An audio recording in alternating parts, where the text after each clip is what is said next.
હાલ તારક મહેતા કા ઉલ્ટા ચશ્માને લઈને ખૂબ જ દુઃખદ સમાચાર સામે આવી રહ્યા છે। તારક મહેતા કા ઉલ્ટા ચશ્મામાં અનુજનું પાત્ર ભજવનાર અભિનેતા એવા ગૌરવ ખન્નાએ જ્યારથી શોને અલવિદા કહ્યું છે ત્યારથી શોની ટીઆરપી સતત ઘટી રહી છે અને તાજેતરમાં અનુપમા સિરિયલના પ્રોડક્શન ડિરેક્ટર્સ કટ દ્વારા નિર્મિત બીજી સિરિયલ એ રિશ્તા ક્યાં કહેલાતા હે એ પણ આ શોને પાછળ છોડી દીધો અને ટીઆરપીમાં ટોચનું સ્થાન મેળવ્યું છે। પરંતુ આખરે અનુપમા ફરી એકવાર પ્રેમથી રંગાઈ ગઈ અને રૂપાલી ગાંગુલીની આ સિરિયલે બધી સિરિયલોને પાછળ છોડી દીધી અને નંબર 1નો તાજ જીતી લીધો છે।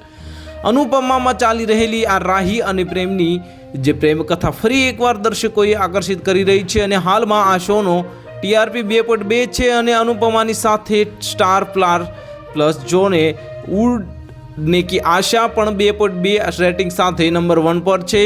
ગયા અઠવાડિયે નંબર 1 સ્થાન પર રહેલી સિરિયલ એ રિશ્તા ક્યાં કહેલાતા હે આ અઠવાડિયે 2.1 રેટિંગ સાથે બીજા નંબરે પહોંચી ગઈ છે અને એક તરફ સ્ટાર પ્લસની બધી ટીવી સિરિયલો ટીઆરપી ચાર્ટ પર છવાઈ રહી છે તો બીજી તરફ શોની સબની એકમાત્ર સિરિયલ તારક મહેતા કા ઉલ્ટા ચશ્મા ટોપ 5માંથી બહાર થઈ ગઈ છે।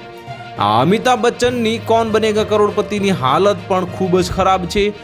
આ શોનો ટીઆરપી ફક્ત 0.5 છે। શિવાજી સ્ટારટમના જે સીઆઈડી અને શ્રેયા ઘોષાલના જે ઇન્ડિયન આઇડલ એ બિગ બીના ક્વિઝ રિયાલિટી શોને પણ પાછળ છોડી દીધા છે અને રિયાલિટી શોની વાત કરીએ તો સોની ટીવીનો ઇન્ડિયન આઇડલ આ અઠવાડિયે એક રેટિંગ સાથે ટીવી પર નંબર 1 પર રિયાલિટી શો બન્યો છે। તો હાલ માટે આટલું જ। મળીશું નવી અપડેટ સાથે। જો તમને અમારા વિડીયો પસંદ આવતા હોય તો વિડીયોને લાઇક કરી દેજો, ચેનલને સબસ્ક્રાઇબ કરી બાજુમાં આવેલા બેલ આઇકનને દબાવી દો જેથી તમને આવા સમાચારની અપડેટ મળતી રહે।